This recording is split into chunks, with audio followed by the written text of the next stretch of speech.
Welcome to an amazing story that will inspire you and help improve your English skills. Bruce Lee, the legend of martial arts. Introduction. Hello, everyone. Today we are going to learn about Bruce Lee, one of the most famous martial artists in history. Bruce Lee changed how the world sees martial arts. He was not just a fighter, but also an actor, teacher, and philosopher. His life was short but very powerful. As we explore Bruce Lee's amazing journey, you will improve your English and learn new words. This story is written in simple English, so it's perfect for beginners. Let's begin our adventure into the life of this incredible man. Chapter 1: A child star is born. Bruce Lee was born on November 27, 1940, in San Francisco, California. His Chinese name was Li Junfan. He was born in the year of the dragon according to the Chinese zodiac, and at the hour of the dragon between 6 and 8 a.m. His father, Li Hoi Chuan, was visiting the United States with his wife, Grace Ho, for a performance. Li's father was a famous Cantonese opera star. When Bruce was just 3 months old, his family returned to Hong Kong. At that time, Hong Kong was controlled by the Japanese army during World War II. Life was difficult for many people, including Bruce's family. Something very interesting about Bruce is that he was a child actor. He appeared in his first movie when he was only 3 months old. The movie was called Golden Gate Girl, 1941.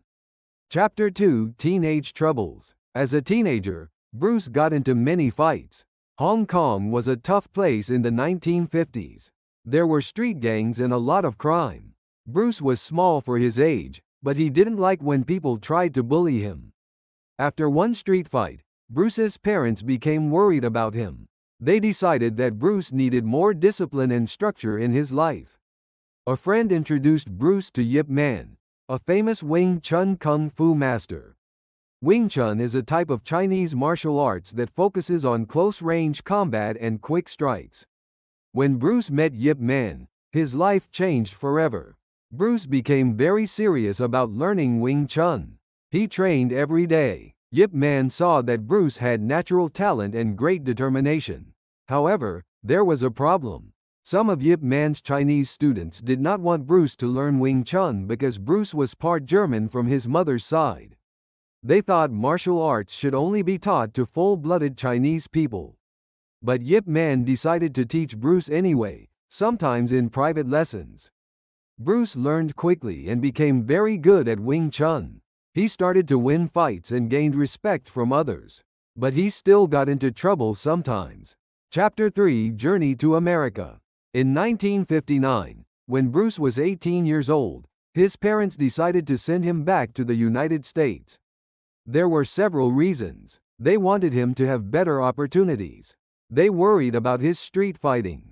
They heard that the police were looking for him because of a fight. Bruce traveled by ship to San Francisco with only $100 in his pocket.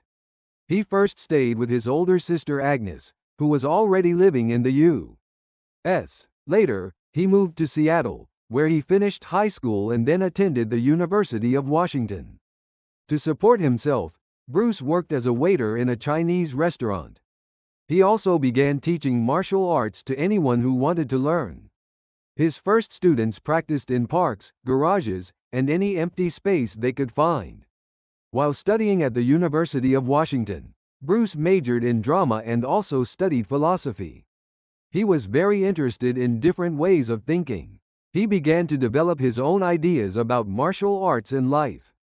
During this time, Bruce met Linda Emery, a fellow student. They fell in love, even though some people didn't approve of their relationship because Bruce was Chinese and Linda was American. They didn't care what others thought. Bruce and Linda got married on August 17, 1964. Chapter 4: Creating his own martial art. As Bruce continued teaching martial arts in Seattle, he began to question traditional approaches. He thought that many traditional martial arts were too rigid and formal. They had too many rules and set patterns. Bruce started to create his own martial art system. He called it Jun Fan Gung Fu, at first using his Chinese name. Later, it evolved into Jeet Kune Do, which means the way of the intercepting fist. The basic idea of Jeet Kune Do was simple but revolutionary. Use what works for you. Discard what doesn't work. Add what is specifically your own. Don't follow styles or patterns blindly. Bruce said, "The best fighter is not a boxer, karate, or judo man. The best fighter is someone who can adapt to any style." Bruce opened his first formal martial arts school in Seattle called the Jun Fan Gung Fu Institute. Later, he opened other schools in Oakland and Los Angeles. His teaching methods were very different from traditional Asian teachers. He accepted students of all races. He openly taught anyone who wanted to learn. He was willing to exchange ideas with other martial arts styles. Many traditional martial artists in the Chinese community were angry about this. They thought Bruce was breaking tradition by teaching non-Chinese people. Chapter 5: The Famous Challenge Fight.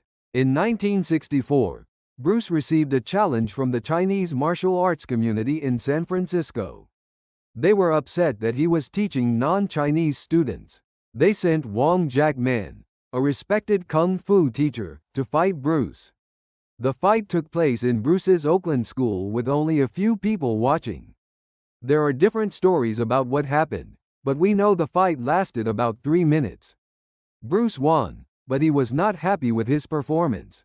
He felt he had used too much energy and taken too long to win. After this fight, Bruce completely changed his training methods. He started exercising with weights to build strength. He studied boxing and fencing for their footwork. He even looked at different fighting styles from around the world to find useful techniques.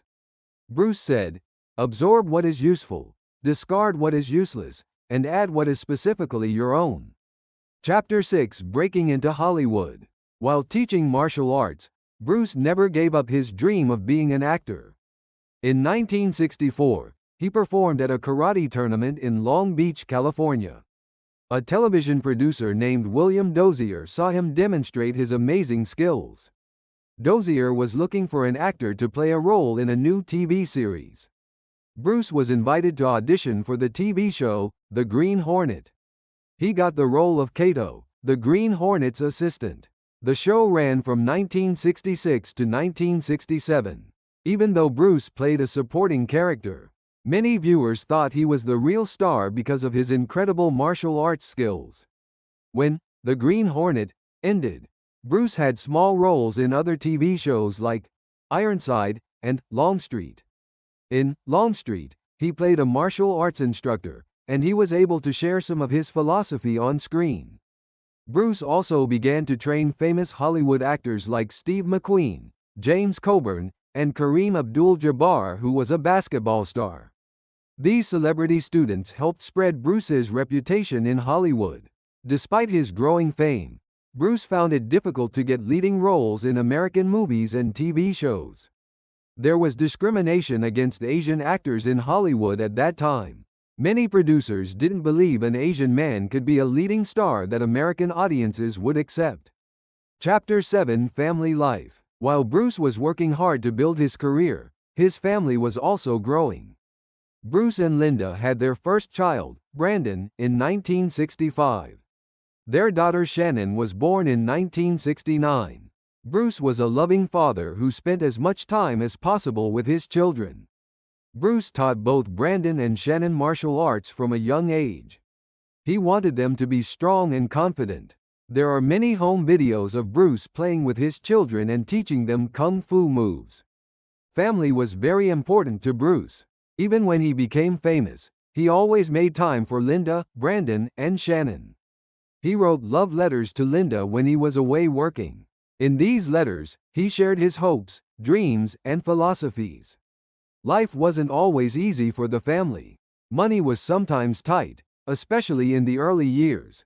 And later, when Bruce became famous, they had to deal with public attention and busy schedules. Linda supported Bruce throughout his career. She helped run his martial arts schools, managed his paperwork, and believed in his dreams when others didn't. Their partnership was strong and loving. Chapter 8: Return to Hong Kong and Stardom. In 1970, Bruce was frustrated with the limited opportunities in Hollywood. He took his family to Hong Kong for a visit.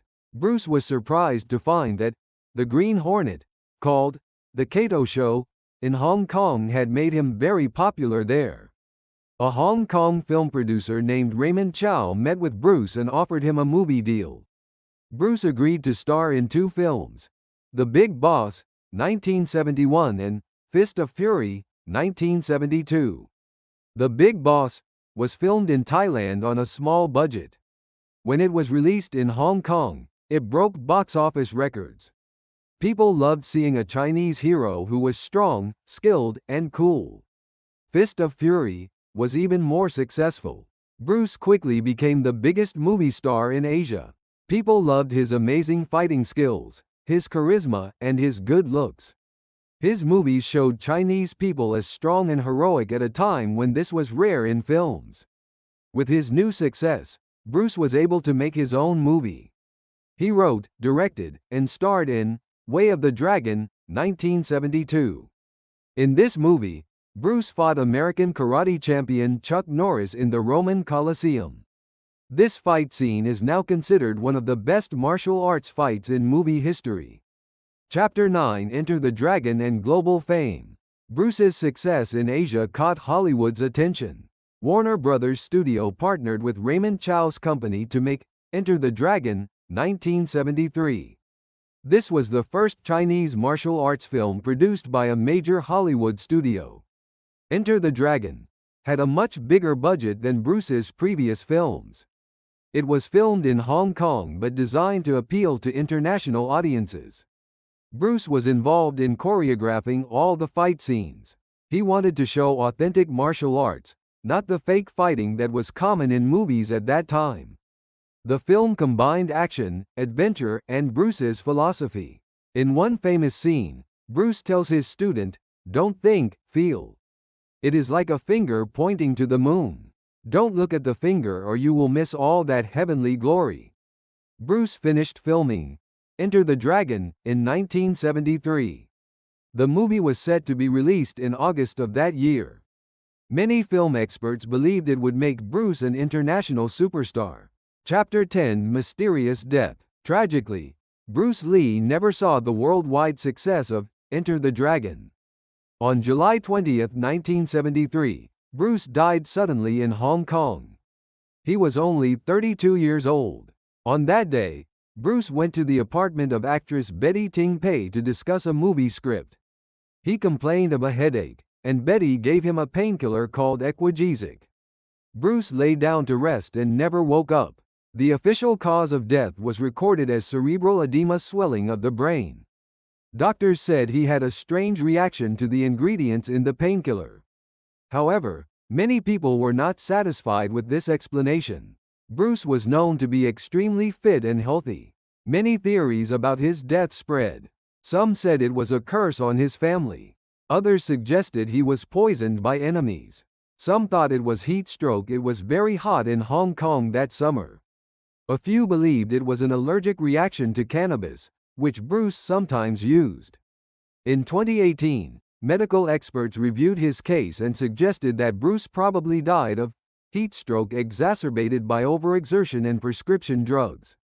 But even today, many people still debate about what really happened. Bruce's sudden death shocked the world. Over 30,000 people attended his funeral in Hong Kong. He was buried in Seattle, Washington, where he had started his American journey.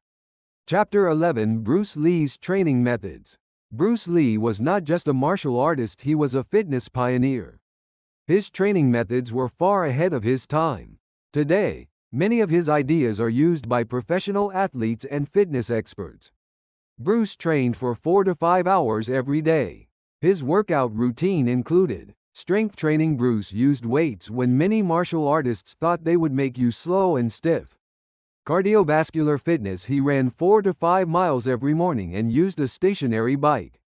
Flexibility. Bruce could do full splits and kick very high because he stretched for hours. Nutrition. Bruce drank protein shakes and took vitamins when most people didn't think about sports nutrition. Martial arts training. He practiced punching, kicking, and forms daily. Bruce also invented his own exercise equipment.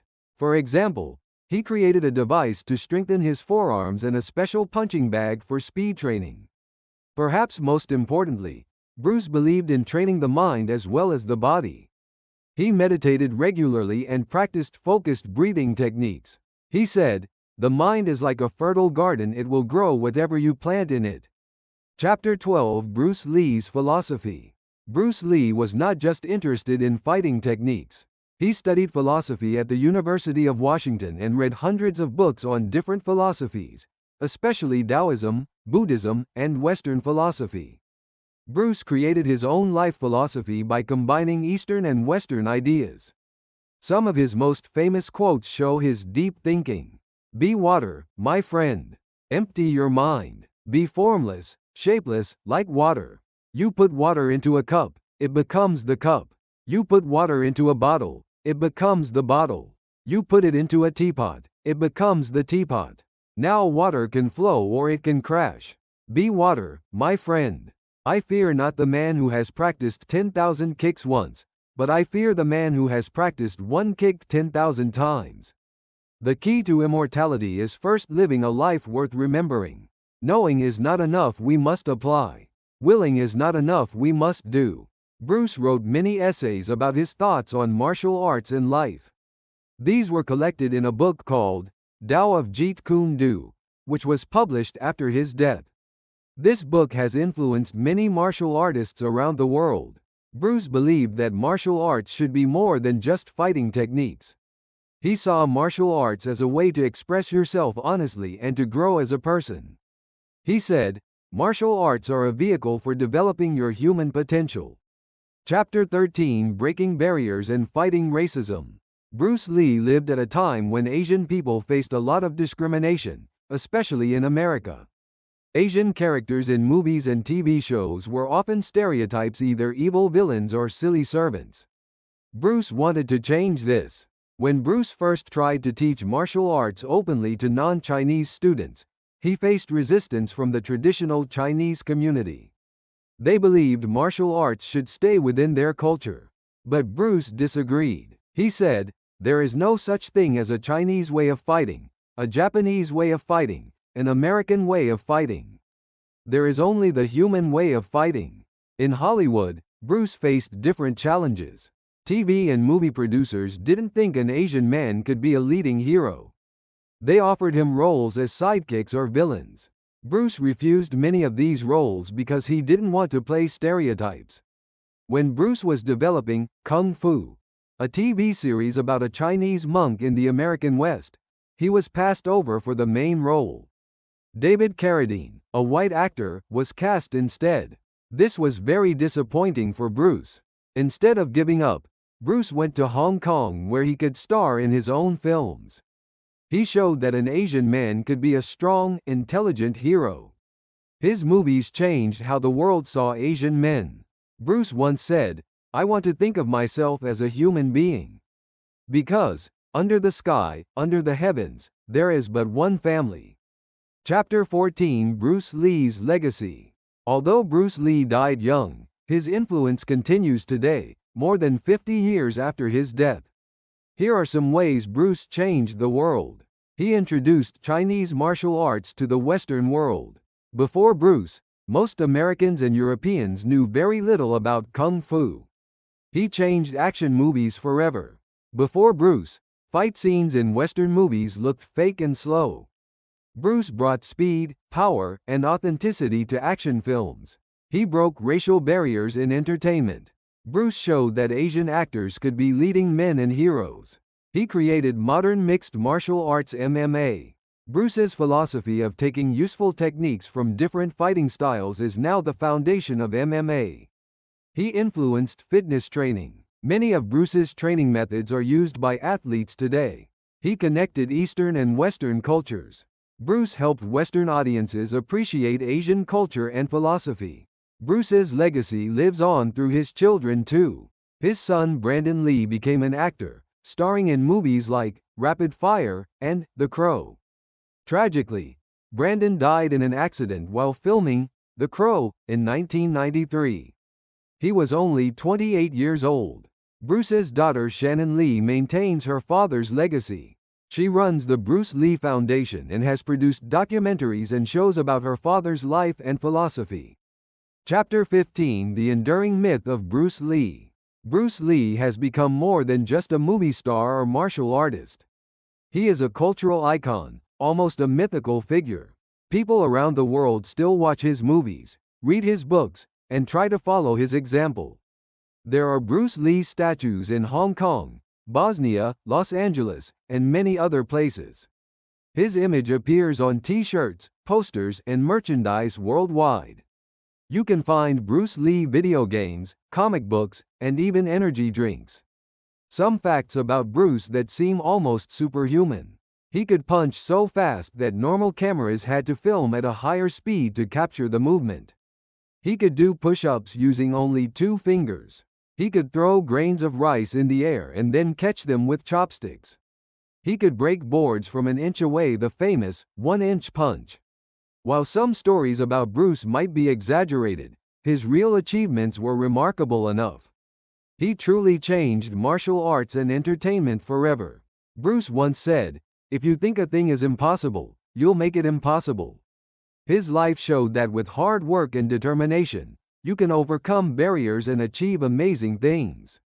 Conclusion: from a child actor in Hong Kong to a global superstar, Bruce Lee's journey was extraordinary. Although his life was short, he accomplished more than most people do in a long lifetime. Bruce broke barriers in martial arts by creating Jeet Kune Do and teaching people of all backgrounds. He challenged stereotypes in movies by playing strong, intelligent Asian heroes.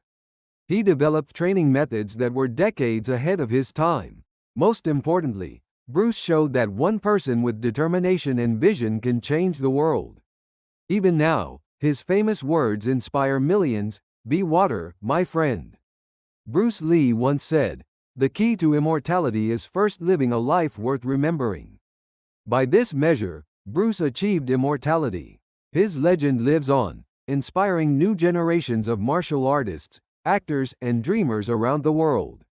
What part of Bruce Lee's story inspires you the most? Is it his martial arts skill, his philosophy, or his determination to break barriers? Whatever your dreams are, remember Bruce's example: work hard, stay flexible, and always express yourself honestly. The end. Thank you for listening. Please subscribe this channel and enjoy learning English.